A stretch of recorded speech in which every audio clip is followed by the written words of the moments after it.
my terrible bone conducting headphone mic. There, I'm like, okay, I'm gonna actually go ahead and invest in. Oh wait, my jabber's broken. I have to something. refresh. 1 moment. Bye, Martin. Hopefully, we'll see him again. Yeah, I think so. Quite soon. So. Yeah, I'm just chatting a bit here so that everyone who joins actually have something to listen to, so they know that things are working. So that's my primary thing of actually keeping me busy here. But we'll very soon start as soon as Martin has rejoined.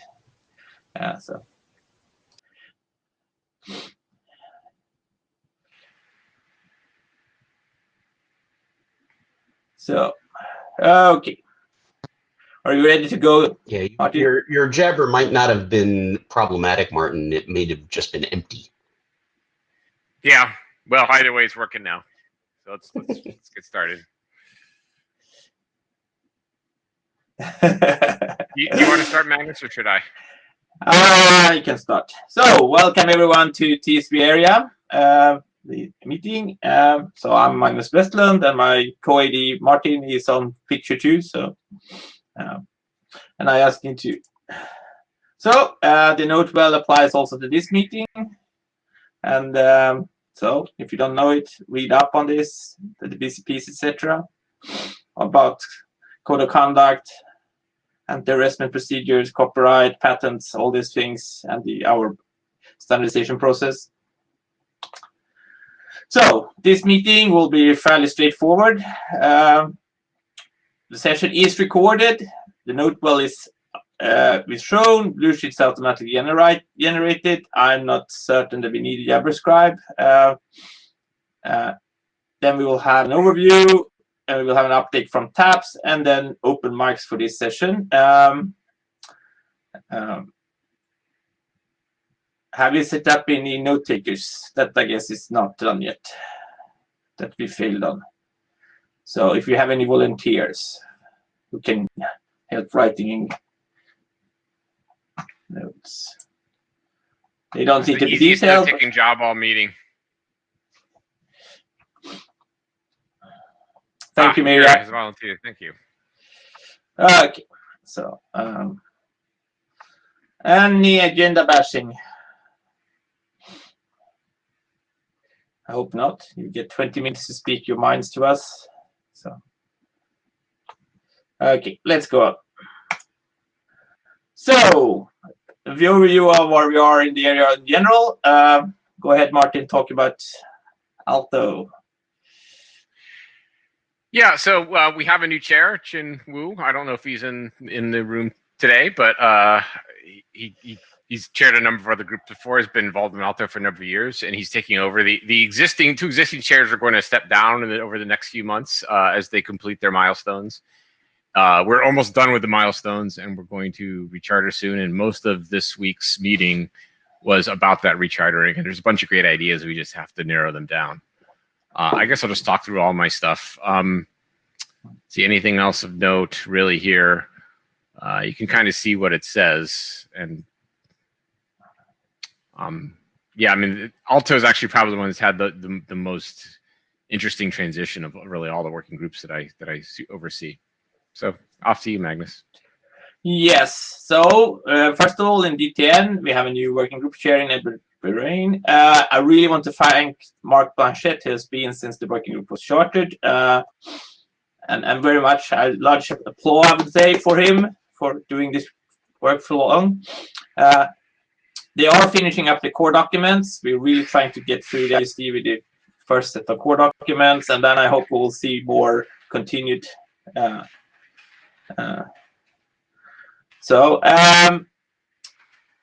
in NFSV4 is not meeting this week. They're planning an interim meeting in a few weeks, and they have recharted to include RDMA maintenance since last meeting. Quick, it's been big news. The base process ended IETF last call early this week. They had a interim on multi-paths, and that discussion is kind of ongoing, but there's a direction here for enabling experimentation discussion, but we'll see how that continue. certainly in the working group. TAPS continued series of interim meetings, and they're very close to having an interface document, and that's why we're having the reminding people here, and maybe take a look at this as they're finishing up their first set of interface API specifications, or not API, but what the interface looks like. I hope Stram will be done sometimes, but it's not making a lot of progress. But otherwise, it's one final document before that working group can close. So, Martin, do you want to take the question from Lars publicly on the audio? Oh yeah, so Lars on Jabber asked what Alto was recharting for. There were actually 5 different themes that came up in the discussion, and I've told them to try to reach consensus on the subset of those. There was actually it's not a large group by any means, but there was quite a lot of energy around a lot of these ideas. If people are interested, the agenda materials have like a lot more information about these concepts. And Lars is in the queue. Yeah, hey, sorry, I don't want to drag this out. I was a little bit surprised because so has Alto, I have not followed it in a while. Has it gotten deployment now? That's my understanding, yes. Okay, that answers my question, because without that, I would question if more work is needed. But if there are deployments, it's a different story. Thanks. I'm not an expert on this, but I believe, especially in China, it's gotten quite a bit of at least some deployment. Okay, then we move on. So Martin, do you take this? Okay, so we had a very fruitful, or at least the RC editor had a very fruitful 4 months of processing our documents, and a whole bunch of the editor queue has gotten a lot smaller. And as you can see, we got 4 things out of the ISG in this cycle. You can see them, and then there's some other stuff that's sitting around. But cluster 238 is winding its way towards conclusion. So we think a lot of that old RMCat stuff is going to pop pretty soon, and that'll be exciting. Yep, that's good. And in general, I mean, for general information, the fact that cluster 238 is winding down will actually reduce the time it takes for the RC editor to process document that's going to the queue, because they're actually draining their queue, which was grown by, for example, cluster 238, but also the transition to the version 3 format. So, and I have to thank you. One of this is that actually the packetization layer path and view discovery RFC is actually using some of these features for V3, and it's one of these early spearheads that actually used the format for some of the new things like SVD graphics and things like that. So it was good, interesting to see that go through. So, and actually, you should consider adopting some of the V3 features for getting better documents that uses this. So the TSV Area review team has continued to review documents that the triage thinks is suitable to be needing transport reviews, and we will thank you all of the reviewers that done something. You will see those that has reviewed 1 or more documents here, as noted how many they've done. It's still not a high load to be in this review team. So, anything to add, Martin? Yeah, just as always, I think that these statistics show that this is not a particularly onerous thing to volunteer for, and I think it really expands your horizons at IETF. And I really encourage people to consider joining the art. Yes, and we have. I mean, I'm stepping down in March, and we have 3 TSV AD candidates, and today is the last day to provide input to the NOMCOM. So if you haven't done so already, please provide input on the transport AD candidates. Some of whom are electioneering right now. So, but yes, it's David Skenazy, Saedman Zakir, and Chen Kao, which is the candidates. So please provide your input.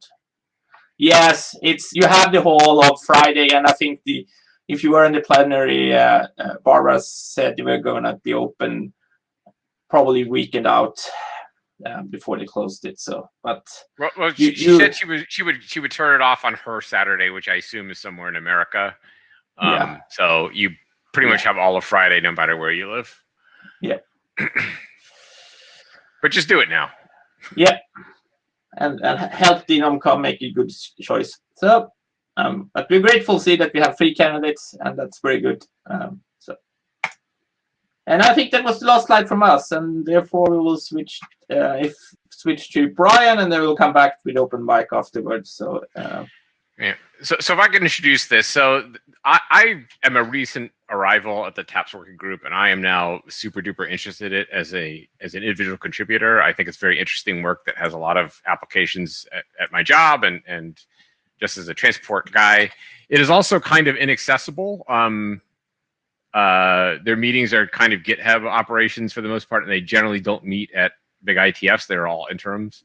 So yeah, I invited Brian to give this talk just so people can get in touch with it and hopefully get some people interested to go read the drafts and start participating, because I think it's really interesting work. So Brian, go ahead.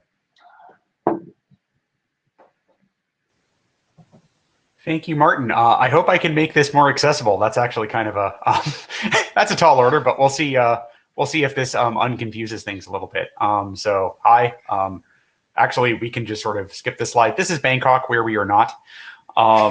But Martin did a good introduction, so I'll just go straight into the content. So it's really kind of hard to understand how we got to be the working group we are without understanding sort of the initial case for TAPS. And there are sort of 3 observations here. One of them is that there's a hard binding between transport behaviors and concrete protocols, right? Like, so the sockets API basically works pretty well for SockStream and SockDgram. SockSeek packet was sort of backported onto it, but in order to actually use SCTP, for example, you need to use the SCTP API. So, you know, if all you have is sockets, all you're ever going to be able to deploy is UDP and TCP, just because, you know, you have no API to actually select it. There's also the problem that deployment of newer protocols, and you know, we're harping a lot on SCTP here because that was sort of the big sort of deployment pain that we remembered when we started this work in TAPS. You might have network conditions, right? You might be behind an app that doesn't know what SCTP is or how to deal with it. So you might want to be able to have the endpoint do some network sensing and figure out, okay, will SCTP work here or not, or will this transport work here or not? So a lot of this work was put together by the NEAT project, a FP7 or H2020. I think it was already H2020 by then, an EU-funded research project. And it really focused on this dynamic transport selection problem, right? Like, so how can we use information about what the OS supports and what the you know, what the network can support, and use that to dynamically select the protocol. So that was really the focus of the NEAT project. And as we started working on this, we realized that dynamic selection is only half the battle, right? Like, so if I have an application that is expecting you know, sequential streams in a single sequential stream per connection object, and then my OS tells me, oh, but you can use SCTP. Cool, I'm just going to use SCTP to give me TCP-like service. So unless we have an abstraction that sits on top of sort of the union of all supported transport behavior, and allows us to select, you know, what we need and to emulate what we can't get from the operating system in the network, then we're going to be constrained to the least common denominator. So there's work in a research project that I was involved in, PostSockets, and also work in Network.Framework from Apple that sort of, you know, tries to break this up. So the story so far. Next slide. So in 2014, we were chartered specifically for the dynamic transport selection problem, and only the dynamic transport selection problem. And we went off and did the homework of looking at the various transport layer behaviors that were available from IETF protocols in order to understand the basis of dynamic selection. Like, so what are all of the various different things you might want to choose based on, or that you might want to give an application? And this is when it became clear that we needed an abstract API. As we were getting into this, it's like, okay, great, but these behaviors are different enough that just putting them into the sockets model and hiding all of the goodness behind sock ops is not going to lead to application adoption of this. So a couple of years later, we started working on the groundwork for the abstract API. So this is the minset work and looking at sort of how various transports and how UDP can be split up into the categories that 8095 looked into. And then once we had that groundwork, I mean, you'll notice that like there's an 8303 and 8304 and an 8923. It took us a while to finally get minset published, but that is out since the last meeting. The work was mainly done a couple of years ago, though. Then we switched our attention in 2018 to actually looking at what this abstract API would look at. And this is split into 3 different documents. So this is that Brian tries to make it accessible. There's the architecture document, which sets out the assumptions that we make about the problem that we're trying to solve, right? Like, so it says there's this, we assume that there's this thing called a transport services implementation. This transport services implementation provides an API up to the application and has some machinery for doing the dynamic selection and for dynamic, so candidate racing. So like think about happy eyeballs, but happy eyeballs across all of the different dimensions that you might care about with respect to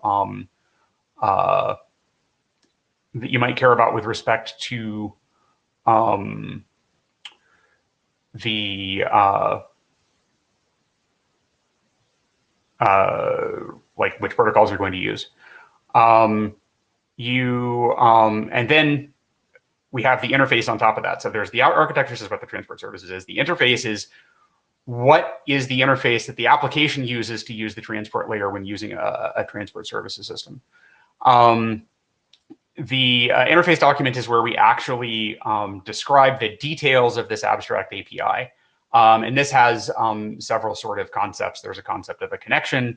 There's a concept of a pre-connection, which is all of the information that you need in order to create a connection. It supports the concept of rendezvous. So like the ability not just to say, I'm going to listen and initiate, but have 2 endpoints find each other. So this would be sort of in a an ice-like environment. And then it supports sort of message-oriented and stream-oriented interactions. It supports message framing. We'll get into the details of that in a minute. And then the implementation document is where we get into the nitty-gritty details of here are things that we here are things that as we have gained implementation experience with building systems in TAPS that you as an implementer of TAPS should probably look out for, right? Like, so it's kind of an implementation notes and guidelines document.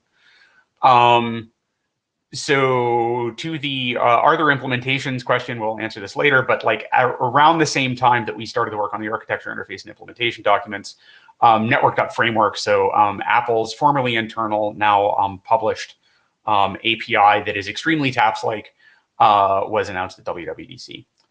So on the next slide, the next 2 slides, we're gonna like look at the sort of the different architecture, the basic difference between sockets and TAPS. So next slide. This is a picture of how interactions work between the application, the network, and the sockets API, right? We have a stream API and a datagram API. They use mainly the same calls, like you have like, write versus send and send message. But for the most part, using mainly the same calls, but they behave differently based on what the struct sock. It's been a while since I've used sockets. The structure underneath, like, basically is a union structure that gives you markedly different behavior based on which you select. The stream API generally binds to a TCP protocol stack. The datagram API binds to a UDP protocol stack. I could have put like the seek packet API and have it bind to an SCTP protocol stack. But like there's a different API and a different application interaction model for each of these things. There's also another part of the sockets interface, which is extremely important for establishing connections in Rendezvous, and that's the stub resolver. And the stub resolver is a thing that the application has to interact with directly. So like if I have a name and I want to turn it into an address that I can actually use to bind or connect to something, I need to do the resolution myself. And this has sort of the upside if the application has complete control over when resolution happens, which is good in certain cases when you might not want to leak information if you don't know that you're on a network with queue name minimization. But it also means that the operating system or the platform that is providing the transport services doesn't have enough information to be able to do sort of like good racing, right? Like, so you can't say, okay, I'm going to defer the lookup of the thing that I don't need, or more importantly, if the transport service implementations thinks it might need information in the future, it can actually go ahead and start queuing up these resolutions in order to parallelize things. Let's go to the next slide, which is somewhat more complicated, and I think this is the diagram that that might have scared Martin off when he first landed in TAPS. This is the transport services architecture. Up at the top, we still have the application, and it's essentially talking to the transport services interface. So this is the thing that's defined in the API document. There are sort of 4 different phases of this lifecycle, which we'll get to later in the talk. There's this pre-establishment phase where the application gives information about its requirements and expectations to the transport services interface. And this is where the transport service interface gets the information it needs in order to be able to select a path and a protocol stack. Then from a pre-connection, you can go off and create a connection. The connection is the object over which all of the data transfer happens. The data transfer is event-driven. So basically, you can say to the connection, hi, I'm willing to receive this many messages with this many bytes, and it will send those back up to you asynchronously. So you're not necessarily polling. The transport service interface itself also throws off these asynchronous events as things about the available stacks. For example, your connectivity may have changed. Now you're on an IPv6 network. Now you have IPv6 stacks. As these things change, those events can come back up to the application as well. Inside the transport system implementation, there are a few sort of like long-lived things. There's policy, which allows the tweaking of the selection of protocol stacks, like, saying, hey, I prefer IPv6, so I'm going to actually do happy eyeballs, and I'm going to give it a 20 millisecond head start, for example. Or, on this network, UDP is disallowed unless it goes through this proxy. These sorts of things are in the policy. These are mainly implementation specific, but we allow for it. There's also a state cache. So the transport system can learn which bits of the which networks or which connections or which paths might support or not support certain things, and can use that to adjust the racing. And then underneath that, all of that, there are sort of the concrete implementations of the protocol stacks. You'll notice in this diagram, we did not draw sort of like the kernel user space boundary. In the previous diagram, the kernel user space boundary is usually sort of like right there between the application. Application has a little bit of a library, but it basically all turns it to syscalls.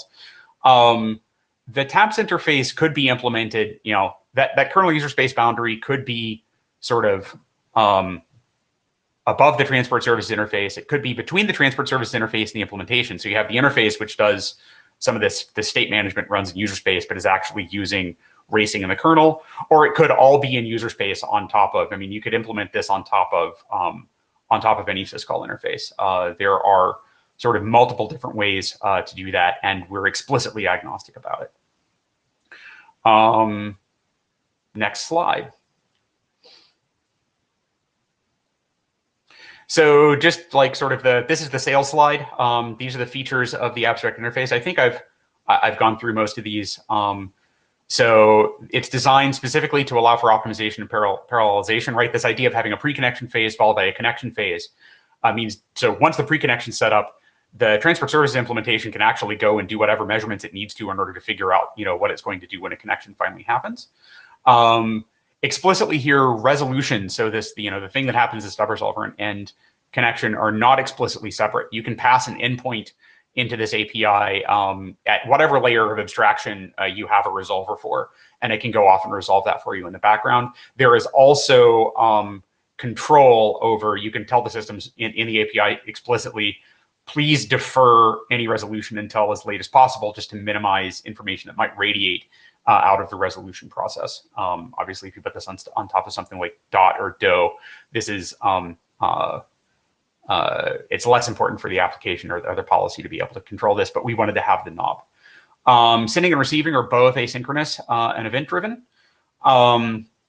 The connection interface is also designed to abstract away multi-streaming and multi-path protocols, right? Like, so you can have, if you end up with a multi-streaming protocol like QUIC or SCTP underneath, like in your transport, as your transport stack that gets selected, then there's the idea of basically taking a connection and cloning it. It's kind of like fork in Unix.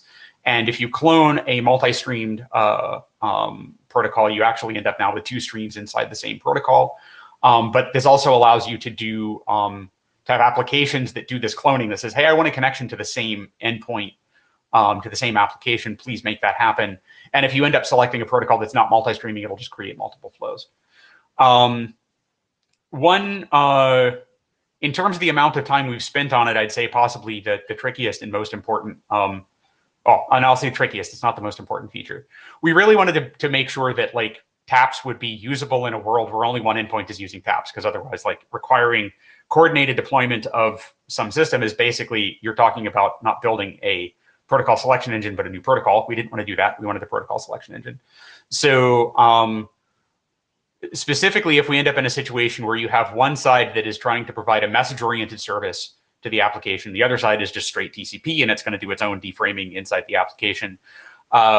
We provide for the ability to push a framer, which is basically the thing that turns a stream of messages into a stream of bytes, and a deframer, which is a thing that turns a stream of bytes back into a stream of messages, which you can asynchronously pop up to the application. We can push that from the application down into the transport service. So the application basically gets this message-oriented thing, even if it's not running on top of a message boundary preserving protocol stack. Next slide. So like the way that, to make this a little bit more concrete, let's say that you're on a multiply connected device that has these 5 possible candidate protocol stacks. We can either run UDP over V4 over Ethernet, or TCP over V6 over Ethernet, or SCP over TTLS over UDP over V6 over Ethernet, or QUIC over V6 over cellular, or TCP over V4 over LTE. These selection properties up at the top are things that the application could then say that it wants to prefer or require or avoid or prohibit. And based on the set of things, the constraints that the application passes down, it'll eliminate some of these candidate protocol stacks from a possible connection, right? So, you know, if I'm looking for fixed interfaces, right, I don't want to run on LTE because, you know, I'm assuming that that's going to cost me more. Well, then I'm going to eliminate all the LTE, the stacks with LTE at layer 2. If I need a protocol that's explicitly multi-streaming, because for performance reasons, I'm going to clone a whole bunch of connections and I know I don't want to have flow explosion, well, that'll only allow me to select SCTP and QUIC, and so on. There's a gigantic list of these in the document. That's actually another one of the things. It's a little, can be a little intimidating at the beginning, but these are basically just, you know, they all fit into this framework of, I have some connection dimensions, and I'd like to use those to prune the set of possible candidate protocol stacks. Next slide. I think there's one more pretty picture. Yeah, so to get into a little bit more detail on how we create connections. So there are these sort of, these 3 phases, sort of pre-established, established, and terminated. I take, you know, information about the local endpoint, which is not just, you know, which addresses I want to possibly use as on my local addresses, but also information about my endpoint identity if I'm using a protocol that might require identity information. The remote endpoint, which is who I want to connect to. the transport properties, which is this sort of set of things that allow me to select a candidate protocol stack, and my security parameters, which are information that just gets passed into the security layer protocols that would be selected. This is the security parameters are special in TAPS because it turns out there are very, very, very few times that you might want to race based on a security protocol, because you don't want to end up in a situation where you actually downgrade attack yourself, right? Like, so a lot of transport protocols provide equivalent services or services that can be emulated by the system over equivalent stacks. This is not the case with security protocols, right? Like TLS 1.3 has different properties than TLS 1.1, for example. So the security parameters are kind of special, and we have a whole document about this. It was one of the ones that was just published, if I recall correctly. So you can either take a pre-connection and initiate it, in which case it's like an active open, or you can listen it, in which case it's a passive open. And the transport properties then turn into the set of bound bound listening sockets down underneath the system. When you initiate, you get a callback when the connection is ready. It's a connection ready event. And when you're listening, you get a callback or an event when the connection is received. And then you get a connection that you can transfer data on. And then there's basically two ways to end up terminated. There's either close, which is an orderly shutdown of the connection, or there's an abort, which is boop, throw my hands up and stop, right? Like, so these are like fin versus reset in TCP land. Next slide. So why, like, if you look at the document, you'll see, you know, a lot of stuff that looks kind of like pseudocode, or the interface document, you'll see a lot of the stuff that looks kind of like pseudocode. You know, why is this an abstract interface? Why isn't this something more like the SCTP API, which is actually defined in terms of POSIX? And there's a couple of reasons for this, but mainly it's because Swift versus Haskell versus Rust versus whatnot is not much fun to discuss in a mic line. I did see Lucas ask a question about Rust, which we can talk about when I'm done here.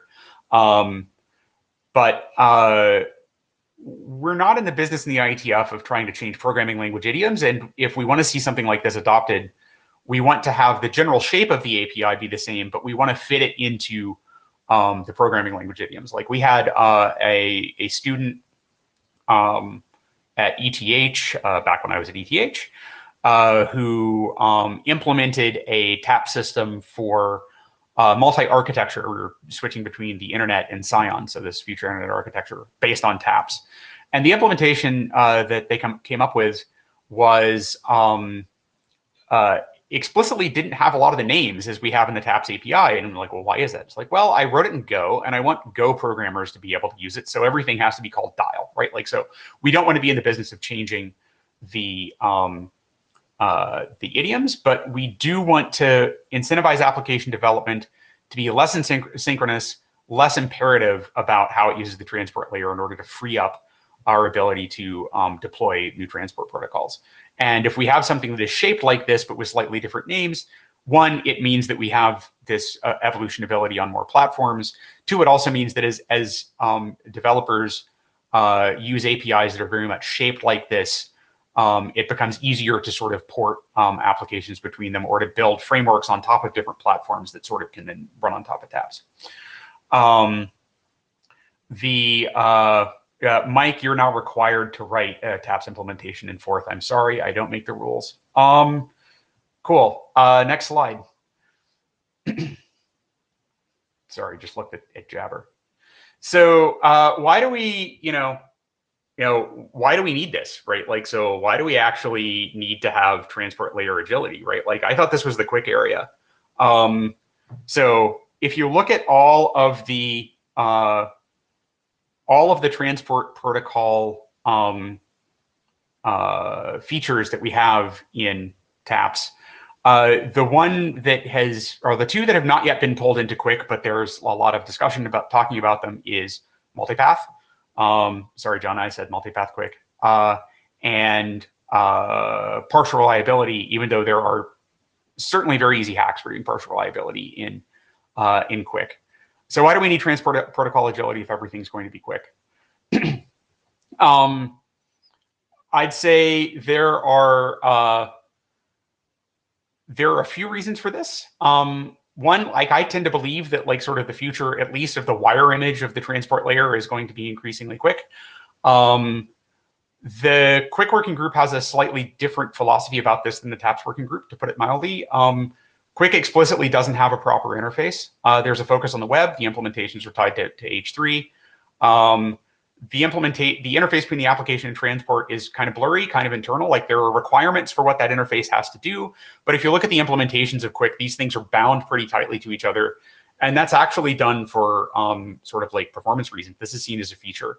We believe there's still quite a lot of value of having this abstract API. And of course, Quick could be one of the candidate stacks that lives underneath this. You could also have, WebSockets or web transport over H3 over Quick as one of the candidate stacks on this, right? Like, so it subsumes all of these things. So next slide, which I think is my last slide. So we're almost done. The drafts are there in github.com, IETF TAPS API drafts. Architecture has been close to completion for quite a while. We've basically been holding it, making sure that we don't find anything in the interface that invalidates some part of the architecture. Interface has, I think, 2 open issues on it that are ready for text. We just need to get people out of this working group meeting so they can go write text. Implementation is following close behind. 2 implementations that people in the working group have quite a bit of experience with are Apple's network.framework, and there's one that's looking at TAPS on top of Python async IO as a user-space environment from so Max and Teresa and a couple of other people from FGINet. I think I've seen there was a few research grades implementations, one in Go. I've seen some work in Rust, someone actually trying to put this on top of Rust's async. I think Colin had a student that was doing that. But these are the 2 big ones that we know about. So, please come have a look. The architecture and interface will be going through last call and moving up soon. So this is kind of a speak now or, enjoy the results. But please do come by, and I hope that this makes TAPS less scary for those of you who have not been paying attention to it. So that, I think we have a little bit of time for questions. Oh, yes, certainly. Brian, thanks for being funny. Yeah, so the TAPS crew has been pretty good about running a Q&A and Jabber, but yes, we have plenty of time for comments. So Pete. Okay, cool. Could someone make sure that we get the Jabber logs into the minutes too? Because like I'd like to go back and look at those. So hopefully an easy question. The last time I coded on a Mac was way before network.framework. Do we know what the uptake for either network.framework or Python, the Python implementation are? Are people actually using it? Calling Tommy Polly to the microphone. Hello. Yeah. So as Brian mentioned, we released it initially in 2018. So we've essentially had 2 years of people adopting. For the first year, people generally don't kind of jump on board initially. But I would say like in the past year, just based on the number of like developer forums, bugs and stuff, and app developers we're working with, we're seeing a pretty good uptake on it. Largely, a lot of developers had been using some third-party libraries. There's like things called like Cocoa Async IO that were really just trying to offer better like asynchronous semantics, but with a socket abstraction, and not necessarily giving you all of these kind of transport properties.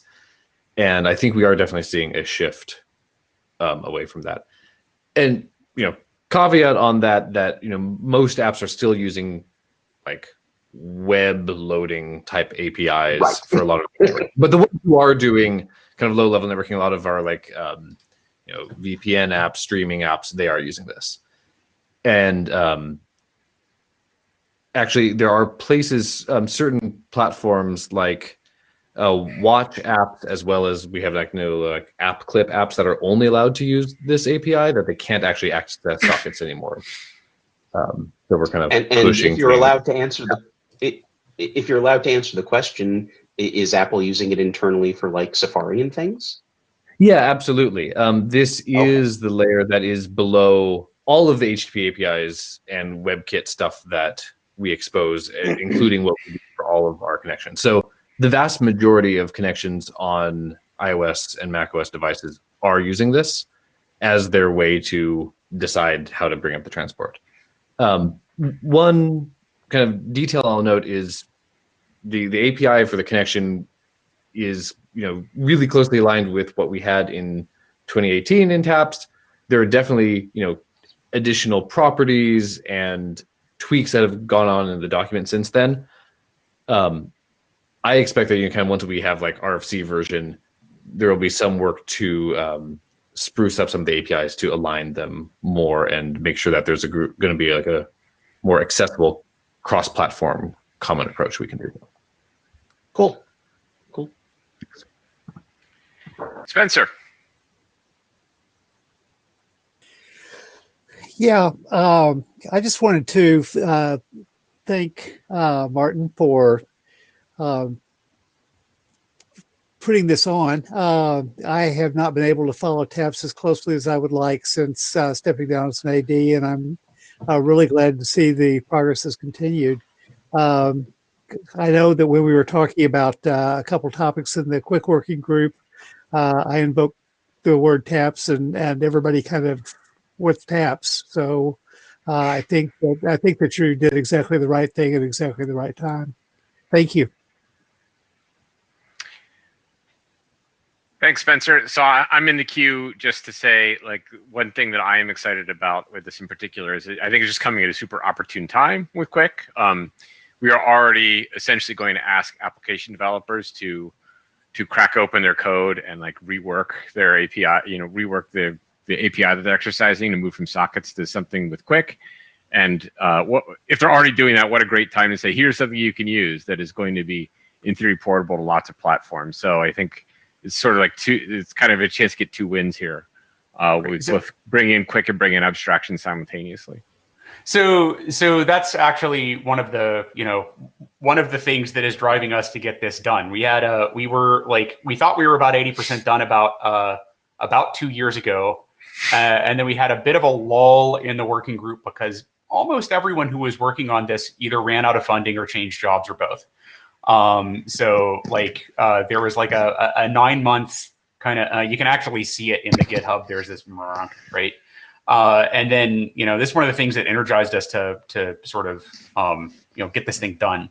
I will say that one of the questions that we ask ourselves often, sort of like a litmus test for a change to this API, is we want to make sure, one, that it would be a good API to put on top of Quick. Now, pointedly, 8095, the original study that we did not consider Quick because at the time, the charter guidance was we're only going to consider published IETF protocols, and Quick had just chartered, right?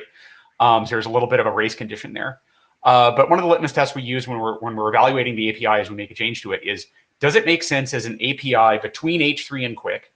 And does it make sense as an API for some sort of stream like Mask on top of H3, on top of Quick, right? And it has to be able to work as both, right? You have to either, have the interface be, you'd want to be able to implement a TAPS on top of a TAPS, right? So that might not be, in terms of like code size, the best thing to do. But as an abstraction, if the abstract API doesn't support that, then that's a pretty good test that we need to think harder about the abstract API. Jana.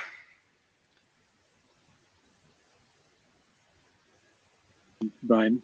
I basically want to ask two questions. One of them is, we have evidence of other folks besides Apple, and then I'm saying besides Apple because I know that Tommy and the Apple folks have been involved in the progression of the TAPS working group and the document itself. So there's no doubt influence that's gone both ways, and the TAPS interface has benefited tremendously from having that implementation experience. But have you had success with others adopting the API besides Apple? And the second part of this is, with relation to Quick at least, one of the things that I found is that people are building these libraries have a particular API philosophy and a particular API model. And with H2O, I can say that, for example, H2O has a particular model and quickly sort of fits into that model that H2O has. It's separable from the HTTP3 implementation, but it definitely has the flavor of the API that H2O itself has. So I think that that same sort of thing applies to a lot of other libraries, which I see actually as a feature, right? And that's a concrete API, not an abstract one. But so do you see the value in keeping the abstract API as simply functional rather than trying to make it aspirational for quick implementations to try and build themselves to that API? So there's 3 questions there. I'll answer the first one first. I am aware of groups that are working on future APIs that are watching TAPS with great interest. I can't talk very much about them. I am also aware of groups that are maintaining existing APIs who have looked at TAPS and said, this is not for me. Mainly because if you have an enormous installed base of people who are all writing to that API and that API's shape is fundamentally different than TAPS, then there is no reason to migrate them.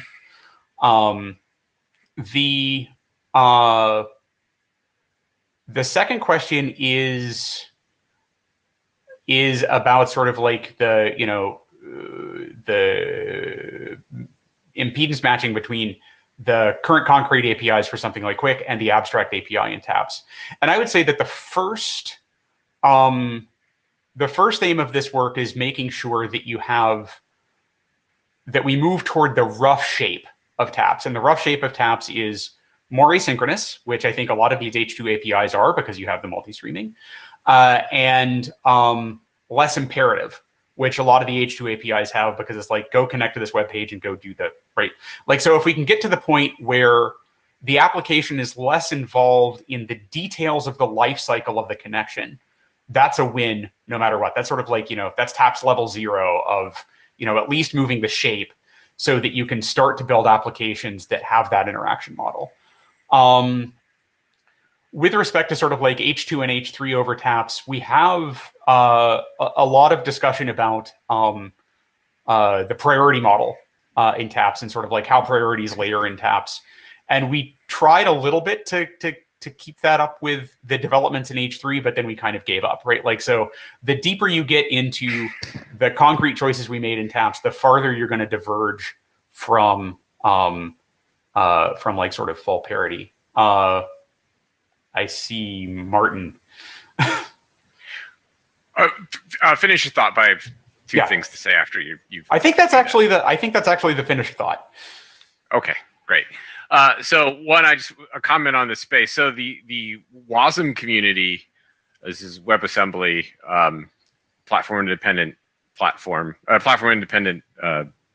programming language, you could say. That's not a good term, but anyway. So the WASM community, as we speak, is flailing around for a networking interface that is platform independent for them to use. And I dabble there. I would not say I understand it very well, but I've kind of suggested, hey, TAPS, but I've done a very poor job because I'm still a TAPS newbie. If there are any TAPS evangelists out there, you might be able to kind of shove something fairly important in that direction.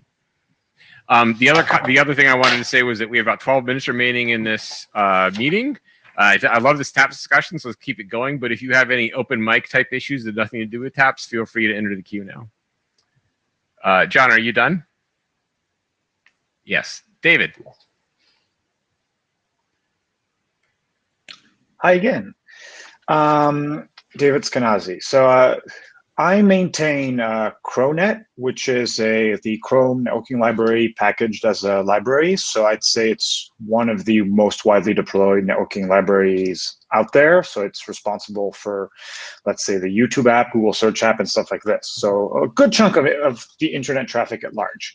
And we haven't really been like looking at TAPS per se. I mean, just in part because this was like library was created like before TAPS. But let's say that hypothetically we had an effort to rebuild said API. My main question, Brian, is like TAPS is nice that it kind of unified the terminology. And so having, worked on network framework at Apple and now on Cronet at Google, it's been interesting to see how like there are many different ways of doing the same thing. And so having kind of a bit more consistent naming is useful. But I'm still trying to figure out why should I get more involved in TAPS? Like, what does it get me? Because like you said, like the IETF doesn't want to be prescriptive about programming languages, but and I totally agree with that. But when you look at kind of into the details of any networking API, you really get caught into the details of your programming language. Your threading model is a huge one that I've seen be problems. Like if you try to, something I've tried to do several times is like interfacing two different networking stacks together. Yep. And if they have different models, it's just a nightmare. And so like none of these are answered here. So what is the point of having a unified concept if, and I see Tommy coming behind me in the queue, what is the point of having a unified concept if you're never going to be able to align all these things? So, okay, so Tommy and I are going to tag team you now. I'll point back to my answer. So first of all, I'll point back to my answer to Jana. It's more important for me personally that these things have congruent shapes as opposed, like first is congruent shapes, right? Like, so it's asynchronous. We're not doing this thing where we like send UDP packets directly to a DNS server because we need to know the naming. It is, it is event driven according to the prescriptions of the threading model that you're working with. I will say that like PostSockets specifically tried to define a threading model to unify all threading models, which was a great research project that we threw on the floor because it was like, right? Like we can't even get this to work in different versions of Go. So the second thing would be like is a little bit of terminology unification goes a long way. What I would like to have, like the advantage for Cronet here, great name by the way, would be a lot of sort of the mobile app development space right now is people writing to sort of multi-platform frameworks, and those multi-platform frameworks need to support the lowest common denominator so they can implement on top of everything. If Cronet has an API shape that looks a lot like Apple's network.framework API shape, then these like sort of like libraries can become relatively thin layers and you get maximum performance on both platforms, right? There are fewer arguments to make in this case, sort of on the server side of things, because there you actually do want to be able to reach further down, and we have facilities in TAPS to say, you know what, I actually know what the hell I'm doing. I want to reach all the way through the abstraction and tweak that parameter right there. I think you've identified the threading model thing is the scariest one, and the main reason not to do this in a platform and programming language independent way. Like it would be interesting if we had the energy to evangelize that out in the programming language standardization committees, but I don't think that that's going to return on investment in the next decade. Yeah. No, I totally agree. Because like what you were saying about having kind of this common layer that's on top, I've seen this kind of like, let's say if you wanted to build something that's, a fork that can either do Cronet or network.framework, because for example, Cronet works on iOS. The problem is those two have very different threading models. And so then you're stuck with a fork that cannot possibly be efficient because it's bridging between them. And I've had the same problem on the bottom where Tommy keeps asking me to implement Cronet over network.framework. And so the idea would be to have like the Chrome quick stack and the network.framework UDP stack. But again, that's not possible because of the threading model mismatch. So for me, that's really the deal breaker. Yeah. David, could we take this offline? I'd like to actually have an that's hour. Probably a good idea. I'd like to have an hour in front of a virtual whiteboard with you on this, because I think that would be super useful for both of us. That'd be super interesting. Yeah, I think that's what Martin's coming to tell us to do. It's like, hey, Google, go talk to yourselves on Google time. Okay, yeah. So Tommy may have a response to that, but I'll let him do it in his Q section. So Spencer, go ahead. Open mic. If Tommy is following up on that, please go ahead. I think we just go ahead, Spencer. Let's see. Okay. I just wanted to mention this to the transport community at large. We had talked about in whatever the last IETF we were in Singapore during TSV area. Ted Hardy and a couple of people, I'm thinking at least a couple of other people and me were talking about a quick dispatch function. I know I've talked to the ADs about that fairly recently just to see if that seemed like a good idea. I just wanted to let people know we did talk about that and we thought it was a good idea in the past. And as Quick gets closer to a significant recharter event, not just the one that they've just done, I think that there's going to be more need for that to make sure that things aren't wandering off to an area and stuff like that. That basically that people can get feedback from the community on things they're proposing in a reasonable way. And if that could happen without distracting the Quick working group, that would be awesome. Thanks. Thank you, Spencer. I'm closing the queue, and Tommy, you have the last word.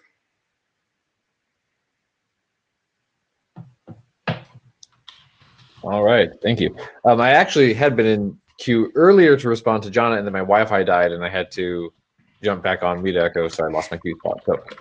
So first, Jonna had kind of asked about other efforts. One other place that this has at least been discussed in that I think is an interesting application of TAPS is in the C++ standard library discussions. They've had some proposals to do new networking libraries. In general, like they wanted what is sockets for C++ officially that are async. And the original proposal there was essentially just do a socket with some C++ wrappers on top. And there has been a lot of discussion about kind of using a more TAPS-like interface there. And that's a case where kind of having this generic interface, because it's going to definitely be cross-platform and plan to live kind of longer than our actual trends and transport protocols have lived. It makes it valuable to do TAPS.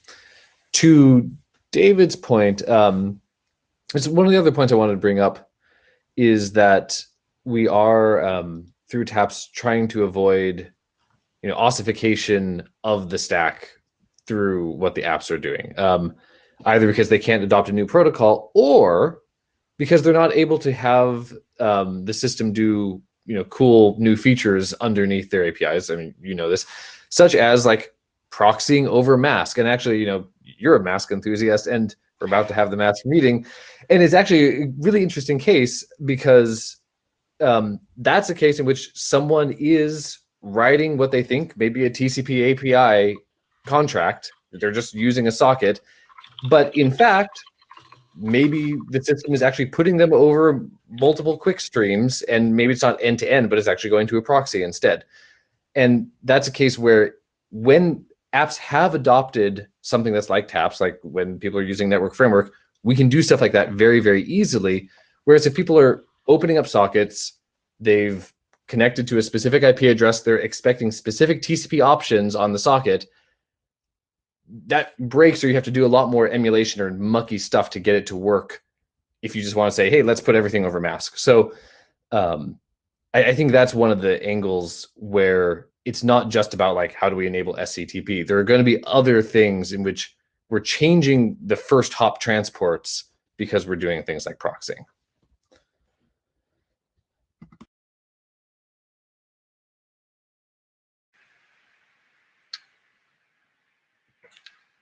Okay, I believe that concludes this meeting. The queue is empty. So thank you all for joining. Brian, that was wonderful. I like the discussion, and I think we may have generated some enthusiasm, which was the point. Yeah. Thanks a lot. Thanks a lot for pushing me to do it. So it was delightful. So we will see you all. Do you have anything else, Magnus? Before yeah, I would like to give a short response to Spencer about quick dispatch. I think that's something we're going to continue to consider how we do that dispatching function, etc. I mean, I think part of why we haven't done so much or actually got it in place was that we haven't seen super much activity, etc. But it's, as you say, it might be more relevant when we take the next steps and Quick goes into maintenance, a bit more maintenance mode and considering extensions, etc. And then we will have this aspect. And we're also seeing maybe some more pickup of saying people doing mapping specifications, etc., using Quick. So it's going to be interesting to see. But I know that you all will do the right thing. well, maybe I just pumped this to some future AD. Okay, we will see you all in not Prague. Have a good 4 months.